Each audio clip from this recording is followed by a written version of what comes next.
Hay muchas maneras de ser premium. Puedes, por ejemplo, montar un reloj analógico BRM que emerja de la parte superior del salpicadero, o exhibir estos delicados pespuntes en los recubrimientos interiores. Puedes dar al cuero napa de la tapicería un tramado que recuerde a la correa de un reloj, o puedes optar por una tapicería también en cuero napa en color blanco de lo más zen. Puedes utilizar mandos con un tallado que recuerda a las más finas joyas, u ofrecer la información en el parabrisas mediante un head-up display. Pero para ser premium no solo hay que parecerlo, hay que serlo. Y para serlo, aquellas marcas que aspiran a tener tal consideración, además de una impresión táctil y visual espectacular en los habitáculos, necesitan ese algo más que se percibe cuando te subes a un coche y lo conduces. Hoy vamos a comparar dos coches que aspiran a ser premium. Por un lado, el renovado DS7 y por otro, el completamente nuevo Mazda CX-60. Dos coches que presentan un habitáculo y un acabado extremadamente lujosos, pero que además tienen ese algo más tecnológico que se exige a cualquier marca premium. Llegan para desafiar a las grandes referencias de este segmento y queremos saber si lo conseguirán.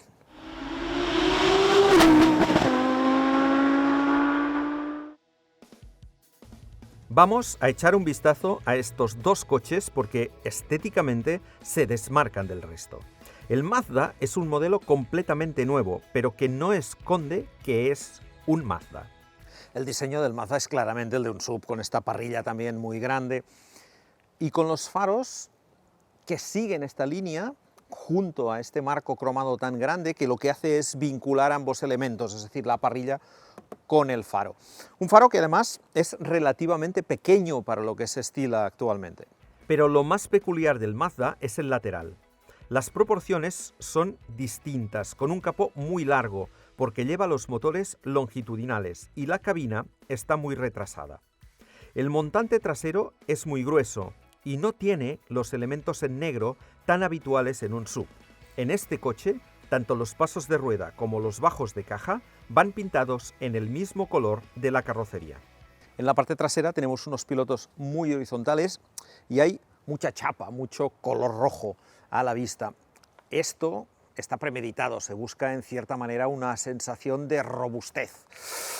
Robustez y, si me lo permitís, también un poco de mazacote. Ahí, digamos, es una línea un poco menos elegante que la de su rival, pero con esa sensación de ser un coche robusto, de ser un SUV, en definitiva. El DS7, que ya no se llama Crossback, es en esencia igual que la versión de antes del rediseño, pero hay algunas cosas que cambian. Veamos cuáles. La parrilla es más grande, es más ancha. Los faros pasan a ser matriciales en toda la gama, pero la gran novedad en este frontal son estos nuevos faros diurnos tan espectaculares que además, mirad, nos saludan cuando abrimos el coche.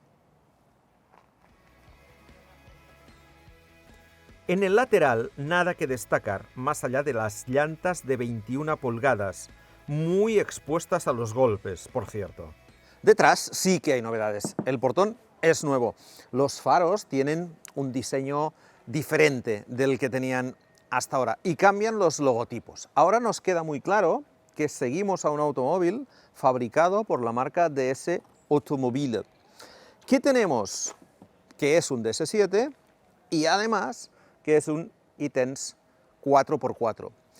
En un momento en el que algunas marcas buscan, de manera sorprendente, esconder un poco su personalidad, DS deja muy claro de qué coche estamos hablando. Dice DS que su SUV grande es un modelo de segmento C, pero que compite con los del segmento D, ya que es uno de los más largos del segmento. Mide 4,53 y tiene una batalla de 2,73, cifras que, no obstante, el Mazda CX-60 supera con creces, con una longitud de 4,74 metros y una batalla de 2,87. Las diferencias se reducen en la anchura, ya que ambos miden lo mismo, 1,89 metros, y en altura se impone el Mazda con 1,68, 6 centímetros más que el francés. Este último, no obstante, es más ligero, o más bien no tan pesado, con 1.960 kilos por 2.070 del CX-60. Son híbridos enchufables y se nota. Vamos dentro. El DS apenas cambia con respecto de lo que ya conocíamos, solo el interfaz de su pantalla es nuevo.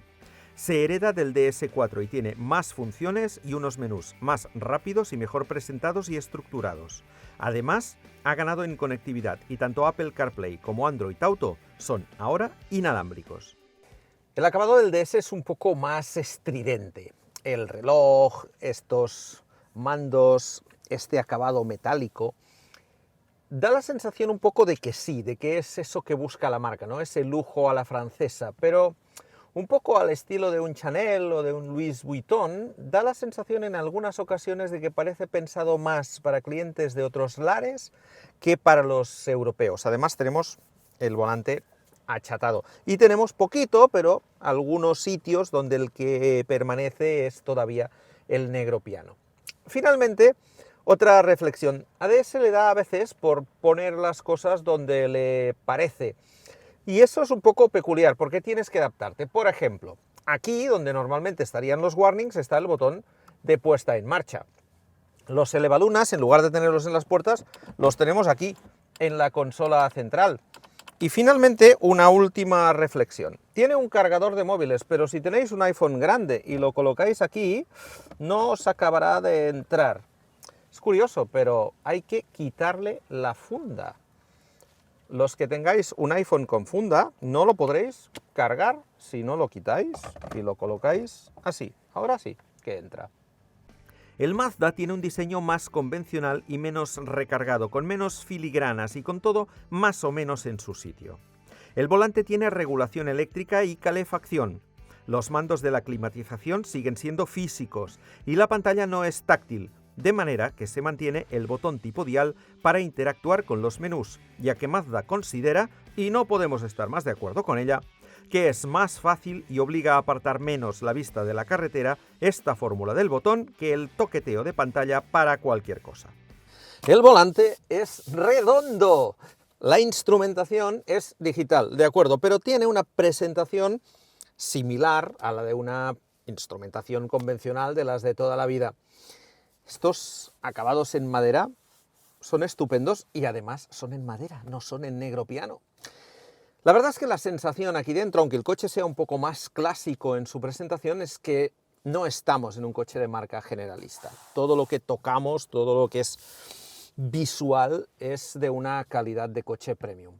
Solo hay una cosa que no me acaba de gustar y es esta palanca del cambio, no porque sea fea o vaya mal, sino porque hay que hacer las cosas muy bien. Cuando lo pones en marcha hay que moverla hacia un lado y hacia otro.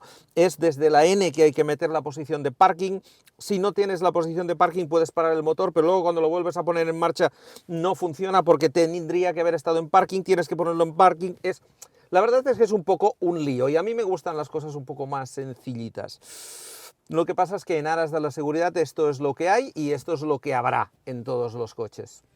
No es que en el apartado de la calidad el Mazda sea mejor que el DS. Ambos son coches que transmiten esa calidad buscada, pero apuestan por fórmulas diferentes. El francés busca ser muy original en el diseño y ofrecer un toque de refinamiento tanto a nivel de materiales como de tecnologías, y consigue ambas cosas, se esté o no de acuerdo con la fórmula elegida. El Mazda es más racional y parece que apueste por mejorar a nivel visual y táctil todo lo que ya existía en la marca, y a su modo también lo consigue. Las plazas traseras de ambos son realmente amplias. Metro en mano, existe casi un empate técnico entre ambos, con una cota de anchura idéntica de 1,44 metros y una altura similar, con 2 centímetros a favor del Mazda, aunque hay que tener en cuenta que ambos tienen techo solar y eso siempre rebaja un poco esta cota. Antes de sentarme, una cosilla en la que habitualmente no nos fijamos mucho. Primero, apertura, 90 grados, bien por Mazda. Pero mirad esta contrapuerta. Tenemos plástico, tenemos madera, tenemos este plástico en imitación de metal, tenemos tela, tenemos cuero acolchado tenemos plástico en blanco y plástico en la parte inferior. Comparado con otros modelos incluso de este segmento, la verdad es que está muy trabajado esto. Vamos ahora para adentro, sin miedo a golpear arriba, porque la apertura es muy grande. Y aquí lo cierto es que en este coche, que es 20 centímetros más largo y que tiene 14 centímetros más de distancia entre ejes, podríamos esperar una habitabilidad muy superior a la del DS. Y realmente no es así, porque este habitáculo está bastante retrasado por el hecho de que el motor ocupa mucho más espacio y por lo tanto todo el habitáculo, toda la cabina viene hacia atrás. Resultado, que hay mucho espacio para las piernas, pero hay 2 centímetros menos que en el DS. Importa poco porque realmente veis que con este asiento situado en mi posición de conducción aquí hay espacio de sobra. Lo hay también en altura, un poco más justito. ¿Por qué? Porque tenemos aquí el parasol del techo de cristal que ocupa un espacio. Si este coche no llevara el techo, esto sería más alto. En anchura no está mal y la plaza central, bueno, tampoco está mal del todo. Tenemos el habitual respaldo más duro que los otros dos, pero para lo que podría ser, este es bastante cómodo. Además, el túnel central no es muy intrusivo, podemos incluso poner los pies aquí encima, de manera que para 3 plazas aquí detrás, este Mazda no está mal. Cuando no las ocupemos, tenemos el tradicional apoyacodos. Y además tenemos un equipamiento interesante. Mirad, tenemos climatización de asientos, calefacción en este caso. Tenemos 2 tomas USB y una toma de 220 voltios para recargar cualquier aparato que no se recargue vía USB. Tenemos la bolsita tradicional aquí y la posibilidad, a ver si lo consigo, de mandar este asiento un poquito más atrás, no mucho más, pero permite esta reclinación que, por ejemplo, cuando los niños se duermen en su alzador, para que no vayan dando cabezazos, es muy práctico.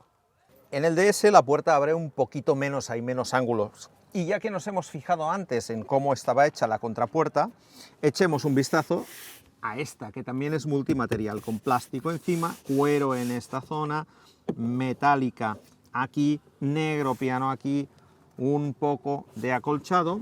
Y luego, dentro de la bolsa para dejar objetos, tenemos un acabado en terciopelo, por lo tanto, tampoco está nada mal.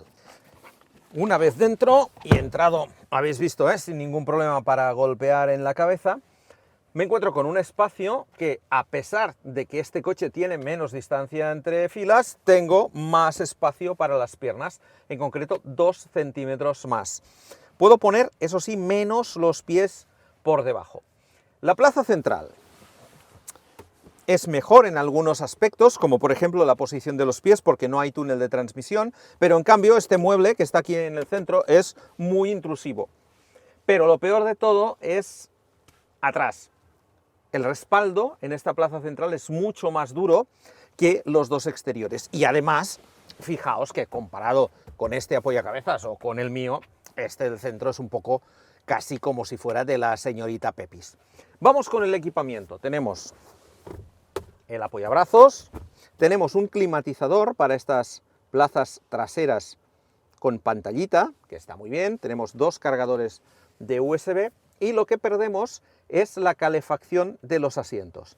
A cambio, sin embargo, tenemos aquí un botoncito que nos permite mover la inclinación del respaldo de manera eléctrica. En el maletero hay que dar un aplauso a ambas marcas porque han conseguido algo que no es nada habitual. Estos 2 coches son híbridos enchufables y los híbridos enchufables suelen perder capacidad de maletero en relación con sus homónimos de gasolina. Aquí ambos mantienen la capacidad independientemente de la versión y por lo tanto de si añaden o no batería y motores eléctricos. Además, ambos tienen maleteros grandes y muy aprovechables. Empezamos por el del Mazda, son 570 litros y con los asientos traseros abatidos 1726. Tal como está, son 15 más que el DS y ha batido 26 menos, cosas de las mediciones. Tenemos un store cubre equipajes que se va hacia arriba cuando abrimos el portón eléctricamente, como habéis visto, y tenemos un doble fondo con un espacio aquí debajo, que en este caso está ocupado por el altavoz del equipo de sonido y por el kit de reparación de pinchazos, además de algunas otras herramientas. Esto hará que no podamos colocar por aquí los cables de recarga. ¡Opa! Aquí los tenemos en este maletín que puede estar perfectamente situado en el lateral. Abato los asientos traseros para que veáis cómo funciona. Primero la parte central, esto es muy poco habitual, va muy bien para cargas largas. No es que sea poco habitual que se pueda abatir, sino que se abata independientemente de las otras dos partes y completamente. Aquí me queda este lado y aquí este otro. Vamos ahora con el del DS, que son estos 555 litros, también con una especie de doble fondo, aunque yo imagino que esto es más para las versiones de gasolina, porque esta base es una base que es muy poco rígida y no la podemos situar aquí, por lo tanto esta es la capacidad del maletero que tenemos. El kit de reparación de pinchazos lo tenemos aquí con velcro, también el segundo cargador, porque el de tipo 2, que es el que viene de serie, este hay que pagarlo aparte, que es el de tipo 3, lo podemos colocar aquí debajo. Como en el otro coche, podemos también abatir los asientos, en este caso en dos partes asimétricas y sin la parte central. Y por lo que se refiere a la bandeja, esta es una bandeja rígida distinta del store cubre equipajes del Mazda. Finalmente, una curiosidad. A lo mejor os habéis preguntado por qué este coche tiene estos pilotos aquí debajo en el parachoques. La explicación es muy sencilla. Cuando abrimos el portón, en este caso se va todo hacia arriba, se lleva los pilotos completos. Y la ley prescribe que cuando un coche se detiene, por ejemplo, en un arcén de autopista de noche, debe seguir iluminado. Si abrimos la puerta, nos llevamos la luz y por lo tanto hay que duplicarla para que estos de abajo permanezcan encendidos. Hemos visto lo que había bajo el portón trasero y ahora vamos a ver lo que hay bajo los capós delanteros. Aquí las diferencias sí que son notables. Los dos coches son híbridos enchufables, cierto. Los dos son 4x4, los dos son automáticos y los dos superan los 300 caballos. Pero para llegar a todo ello, recurren a fórmulas muy diferentes. Efectivamente hay diferencias fundamentales. Mira, este es el motor de gasolina del DS7. Es un motor de 1.600 centímetros cúbicos, turboalimentado, situado en posición transversal. En cambio, el Mazda utiliza un motor que también es de 4 cilindros, pero en este caso con una cilindrada más elevada, 2,5 litros, es atmosférico en lugar de turbo, y la gran diferencia es cómo va situado, porque mirad dónde lo tenemos y está en posición longitudinal. Esta es la diferencia principal entre los dos coches. A nivel de cajas de cambios no hay tanta, las dos son de 8 velocidades automáticas, pero mientras que la del DS es tradicional de convertidor de par, el Mazda utiliza una fórmula nueva que es un embrague multidisco. Y vamos ahora con los motores eléctricos. Aquí delante tenemos uno en el Mazda y hay otro en el DS, pero es que el coche francés tiene además un segundo motor en el eje trasero. Y eso es otra de las diferencias fundamentales. ¿Por qué? Porque el Mazda lo que hace es combinar los dos motores y mover las 4 ruedas con estos dos motores, de manera que pasa transmisión al eje trasero. El DS, en cambio, al tener un motor trasero, es ese motor el que mueve el eje trasero, mientras que el motor de gasolina y el otro motor eléctrico se encargan del eje delantero. Es también 4x4, pero no hay conexión física entre los dos ejes. Esta es, por lo tanto, la otra diferencia fundamental entre estos dos coches. Consiguen lo mismo, tracción integral, pero de una manera radicalmente distinta. Veamos cómo se traduce todo esto a nivel de prestaciones. El DS tiene una punta elevada de 235 km por hora, mientras que el Mazda limita la suya automáticamente a 200 km por hora. El francés es también más rápido acelerando, pero con menos diferencia, 5,6 segundos en el 0 a 100 por 5,8 del Mazda, que se impone, al menos sobre el papel, en los consumos. El japonés homologa 1,5 litros a los 100 por 1,8 de su rival, aunque ya sabéis que esto de los consumos de los híbridos enchufables es menos fiable que una moneda virtual. El Mazda tiene una batería de 17,8 kWh y eso hace que su autonomía en modo eléctrico esté homologada en 63 kilómetros. El DS, con una nueva batería de 14,2 kWh, ha incrementado su autonomía hasta 58 kilómetros, pero sin que ello le permita alcanzar al Mazda en este apartado. La mayor autonomía del CX-60 se traduce, por obra y gracia del protocolo de homologación, en un menor consumo, pero en realidad, una vez agotada la batería, es decir, del kilómetro 100 al 200, pongamos por caso, y con ambos funcionando en modo híbrido y a velocidad legal en autopista, el DS nos gastó 8,3 litros, aunque es fácil llegar a 9 largos en autopistas con perfiles complicados, y el Mazda 8,2, una décima menos. En resumen, que son coches para gastar nada en uso urbano si hacemos unos 50 kilómetros diarios y que gastan como lo que son, coches grandes de 2 toneladas y de gasolina en autopista y carretera en viajes largos. Por cierto, que con 43 litros de capacidad de depósito con el DS deberemos parar más a menudo que con el Mazda, que tiene un depósito de 50 litros. Vamos a ver ahora cómo analiza Luismi el rendimiento y la respuesta de ambos sistemas de propulsión, motor y cambio, en carretera. Cabe recordar que ambos disponen de modos de conducción Comfort y Sport, así que probaremos ambos. El DS7 es algo más potente que el Mazda. Ofrece 360 caballos y 520 Nm de par máximo, con la combinación del motor térmico y de los 2 motores eléctricos de que dispone. Y lo cierto es que de alguna manera se nota. A bajo régimen la respuesta es más rápida, más viva que la del Mazda, y el camino hacia la zona alta también. Es un coche que tiene una respuesta muy viva y que también se beneficia del cambio de 8 marchas, que lo mismo que ocurre con el Mazda, es un cambio suave que permite conducir con facilidad y que le ayuda a tener estas prestaciones. La combinación del motor térmico y del motor eléctrico consiguen que el Mazda obtenga una potencia de 328 caballos y un par máximo de 500 Nm. Una potencia que le permite desenvolverse muy bien en cualquier circunstancia y que, al menos a mí, me ha sorprendido la buena respuesta que tiene ya a bajo régimen, sobre todo si pensamos que se trata de un motor atmosférico.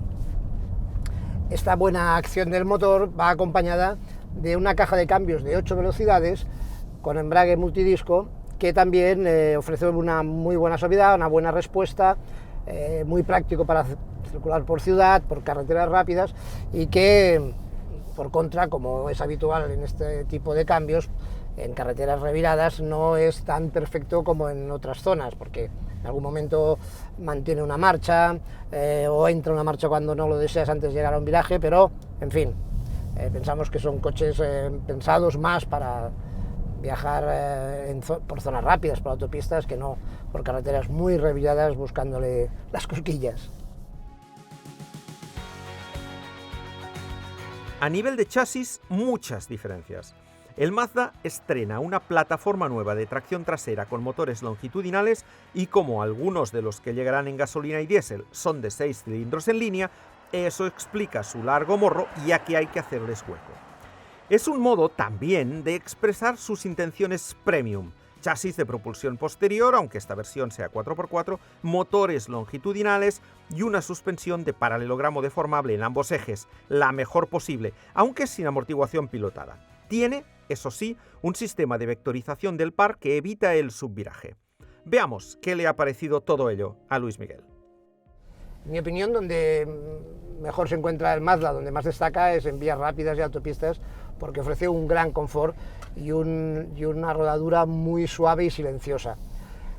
En zonas viradas tiene una muy buena dirección, un buen tacto de dirección, y además es una dirección bastante precisa y rápida, pero por contra la suspensión es demasiado blanda. Mazda busca el confort y la comodidad y lo consigue, pero penaliza en zonas más viradas porque la carrocería se balancea bastante. Lo mismo que ocurre con el DS7, ofrece diversos modos de conducción y lo cierto es que en Sport la respuesta es más rápida del motor, mejora un tanto la dirección también, pero al final penaliza, como digo, por la suspensión blanda, penaliza respecto a su rival. Así todo, es un coche que tampoco le importa estar en carreteras viradas, pero, insisto, lo suyo son autopistas y autovías rápidas.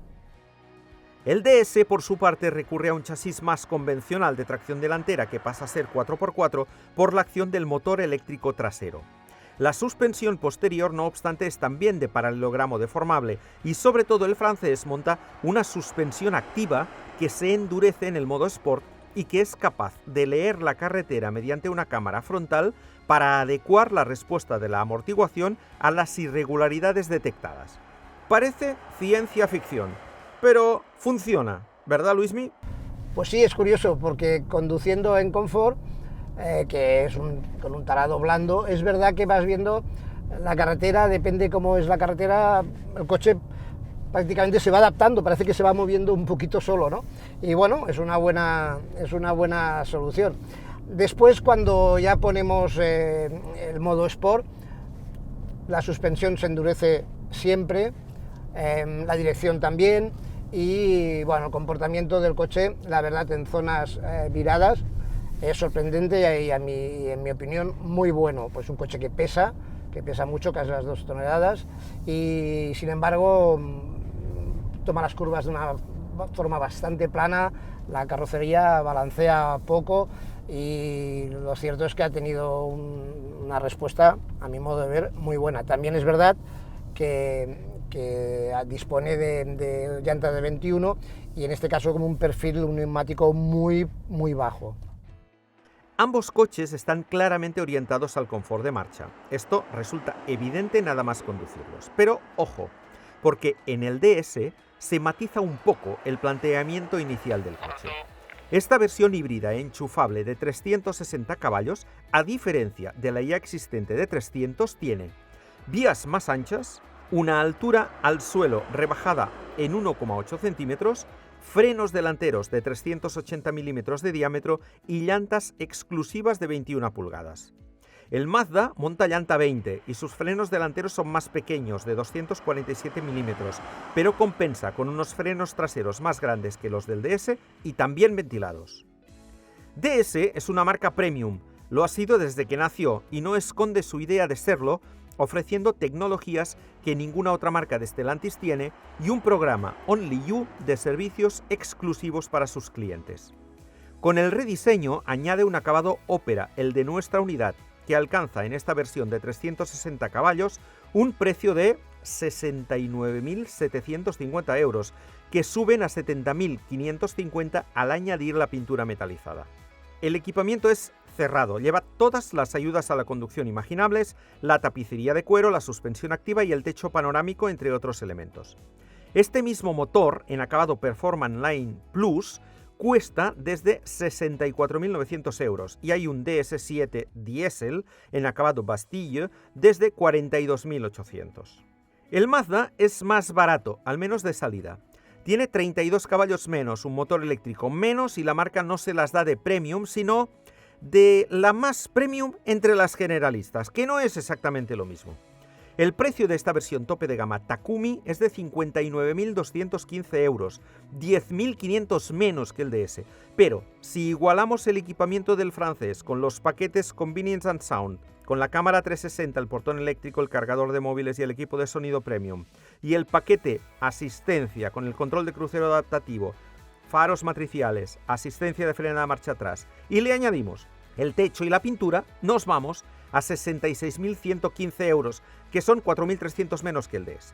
El Mazda puede adquirirse en acabado Prime Line desde 52.115 euros y la gama arrancará, cuando lleguen el resto de las versiones, en los 48.720 euros del diésel de 200 caballos y tracción trasera en acabado Prime Line. Y a la hora de la valoración, de la comparación entre ambos, el DS7 en esta versión de 360 caballos, un poco una sorpresa por el hecho de estar evidentemente trabajada por DS Performance.